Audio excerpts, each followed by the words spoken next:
Buenas tardes, profe. Hola, profe, a la hora que sea que esté viendo esto. Bueno, entonces comenzamos con Wittgenstein y las diferencias o el contraste que hubo con sus tratados lógico-filosóficos y sus investigaciones, pues que evidentemente tienen varias diferencias. En primer lugar, encontramos en su estructura.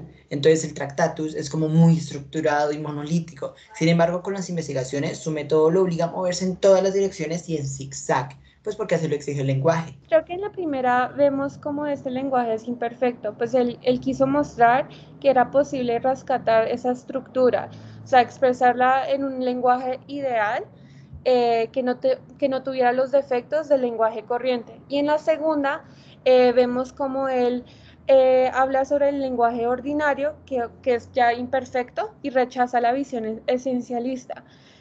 Pues del significado de la lengua. O sea, no existe el lenguaje, sino existen muchos lenguajes. A esto me refiero como a las formas de vida, los contextos.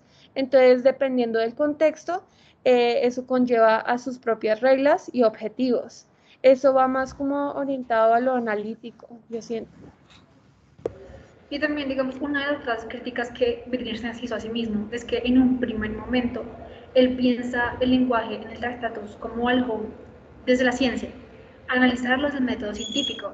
Pero realmente él dice como, no, el lenguaje no hay que hacerlo de esta manera porque no es un fenómeno natural. No se debe ver desde esa perspectiva. Sí, además, él menciona la metáfora de la ciudad o la metáfora urbanística. Entonces, representa que el lenguaje es como una ciudad, pues obviamente donde hay suburbios, donde hay nuevas casas, ¿sí? Pero también hay zonas que se van abandonando, que evidentemente en algún momento se van a derrumbar. Entonces, esto nos demuestra que pues, la ciudad evidentemente va a seguir creciendo, pero no se exime de las modificaciones, ¿sí? Además, pues en sus investigaciones encontramos una apertura más amplia hacia el lenguaje. Entonces, encontramos que pues no todo lo que no obedece a la regla, como el Tractatus, se reduce al sinsentido. Y ahora que tú pones esa metáfora, pues hablemos de los juegos del lenguaje como tal, que es como estos que abarcan todo el lenguaje y que están dentro de él y que hay muchísimos y que al mismo tiempo por sí mismos no tienen una definición y tienen como esas características de familia, no son fijos. Y también algo que me gusta mucho es que en este Wittgenstein, en el segundo, encontramos como un vínculo más con la vida, con lo humano, porque cada juego requiere de una perspectiva diferente, involucra mi visión del mundo como individuo, pues esa visión va a cambiar según el lenguaje que yo voy a emplear. Es como cuando yo veo a alguien y veo cómo se comporta, eso me dice algo de esa persona.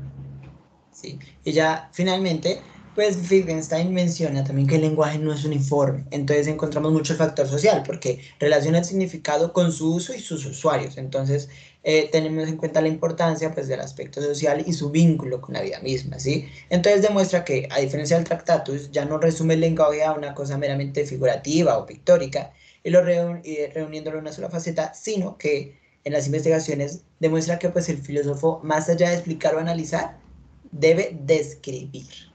Bueno, ahora hablemos de Habermas. Vamos a hablar de la transición de lo oral a lo escrito, y es que esto va a tener una influencia muy fuerte en los filósofos, pensadores, escritores de la Grecia clásica, porque, bueno, casi todos los procesos novedosos van a tomar su tiempo.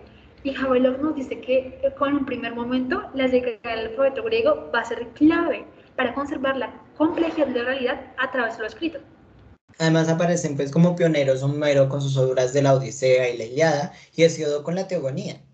Bueno, y ahí aparece la importancia de la oralidad. Esto es evidente como en el Ágora, ¿no? Cuando se reunían en el centro de la ciudad para hablar de política y de los problemas sociales. Y es que en un principio, o sea, si ustedes se dan cuenta, la oralidad prevalece como contenedora de la verdad. Y va a ser gracias a la recitación y a la memorización que la tradición y la poesía van a curar con un carácter pedagógico. En la oralidad vamos a encontrar elementos como la rima, el verso, los aforismos, y será así como el relato va a ser llevado por diferentes ciudades, por los rapsodas y los aedos. De esta forma lo escrito y lo oral van a empezar a coexistir y va a haber un vínculo entre ellos. Pues también tenemos el caso del poema de Parménides, ¿no? Donde claramente se denota el control de la oralidad sobre la composición. Y también tenemos el de los presocráticos, que adoptan el lenguaje y la mitología, pues los característicos de Homero y Odiseo, además que componen en la rima y en el verso. Y luego tendríamos como la figura conflictiva de Sócrates, que si bien no se escribiría, se vería envuelto en discusiones a propósito de la escritura, ¿no? Deseado. Sí, hablamos de Ciudad Willy. No te preocupes, pasa. Bueno, entonces aquí se van a desglosar dos elementos en la parte de Sócrates muy importantes, ¿no? Porque vemos ya que va a haber un cambio. Primero, tenemos la individualidad, que en este caso sucede que la separación, se separa, perdón, el conocedor y lo conocido. Y tenemos lo pedagógico, que hay una oposición a la tradición poética por parte de Sócrates y también, por su parte, hay una proposición de lo ideológico para analizar el conocimiento. Entonces, algo muy interesante por parte de Sócrates es que va a empezar a emplear un lenguaje y sintaxis conceptuales. Entonces, Sócrates va a ser como un viejito que escucha sus boleros en Spotify. Se arraiga a una parte de conservadora, que es la oralidad, pero al mismo tiempo se va a apoyar en los avances de la época, que va a ser el lenguaje y la sintaxis conceptual. Y además pues tenemos a uno de sus discípulos, de los Sócrates, y encontramos a Platón, entonces viene el guarda respeto por la oralidad, él también empieza a escribir en prosa y no en poesía. Entonces aquí también puede resaltarse un elemento clave que pues es la moral, entonces que parece expandir sus conceptos en la palabra escrita. Y siempre la moral como que va a buscar lo escrito para apoyarse, ¿no? Como para verse en algo. Y vamos a ver también un ejemplo muy chévere en la República de Platón, que es, él va a usar una palabra de 5 sílabas que no se había usado antes, nunca, que para designar la justicia. Esta primera aparición nos va a demostrar que los principios y los valores de la conciencia individual van a ser un invento de las personas que leen y escriben, un invento platónico, esto en palabras del propio Havelock. Y es así como esta transición nos trae una visión mucho más realista del mundo para los filósofos, van a dejar de lado la metafísica y el lenguaje y la sintaxis conceptual van a permitir un acercamiento a la moral, así como la conciencia y la relación con la vida y el conocimiento se van a ver afectados por este cambio.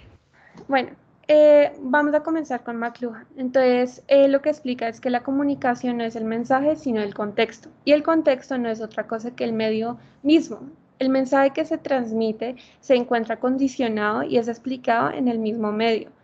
Y es este último quien verdaderamente impacta, ya que es el que permite que se dé la comunicación.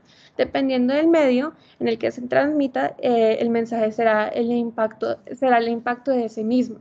Entonces, bueno, ahí quisiera referenciar la frase de McLuhan, que de hecho es muy típico que el contenido de cualquier medio nos ciegue al carácter del mismo. Cuando él habla de esto, él habla sobre cómo el medio es quien moldeaba y controlaba. Ahora, por ejemplo, tenemos mucho que McLuhan usa la radio y la televisión como ejemplos, y antes la televisión pues fue el furor, ¿no? Y tiene un efecto, y tuvo un efecto muy grande en las personas, pues crea una conciencia muy propia del medio, es decir, que hace de la gente muy subjetiva, es un pensamiento muy subjetivo e incapaz de juzgar, en las propias palabras de McLuhan. Sí, o sea, pero mira, vale, antes la televisión tenía ese impacto, ahora no es tan común. La TV y la radio, la comunicación ya se ha perdido porque es solo en un sentido, es quien presenta el mensaje que le comparte al oyente, ¿sí? Mientras que con las nuevas tecnologías, con los apps, Twitter, Facebook, Instagram, hasta TikTok, los medios permiten una interacción donde el mensaje y su contenido pueden ser debatidos, comentados, cuestionados, criticados o hasta rechazados. Sí, y sabes, lo más interesante es que, pues con todo lo anterior, se ejemplifica perfectamente en la actualidad, pues este término que él nombraba, que era lo de la aldea global, entonces personas que están en la periferia, a kilómetros de nosotros, comienzan a ser parte de nuestro contexto. Y es que la pandemia ha sido, o sea, el ejemplo perfecto, el escenario perfecto para demostrar ese impacto, ¿no, Hernández? Sí, exactamente. Pues también encontramos que estas generaciones que han experimentado estos medios, que pues ahora son obsoletos, pues como el DVD, les es muy difícil alcanzar el verdadero contenido de los mensajes emitidos, pues por medio de frustración, pues que genera el desconocimiento de los nuevos medios. Entonces aquí encontramos esto que era el shock, ¿sí? Él ha mencionado el shock cultural, que era un visitante que no está preparado y entonces comienza a desencajar, pero en esto encontramos un shock del futuro. Entonces en este shock se desorienta por la llegada prematura del futuro, entonces no se sabe qué hacer porque la sociedad comienza a cambiar aceleradamente desesperadamente y no saben cómo acoplarse y que no está la esperanza de decir, uy, sí, vamos a volver, porque no hay forma de volver al pasado. Sí, no, y por ejemplo podemos ver como en un breve periodo de tiempo la historia de la humanidad como los recursos empleados por la escritura, por así decirlo, han sido rediseñados constantemente por el impacto de las nuevas generaciones y sus necesidades. Cada cambio en la forma en cómo nos expresamos, nuestros sentimientos y opiniones.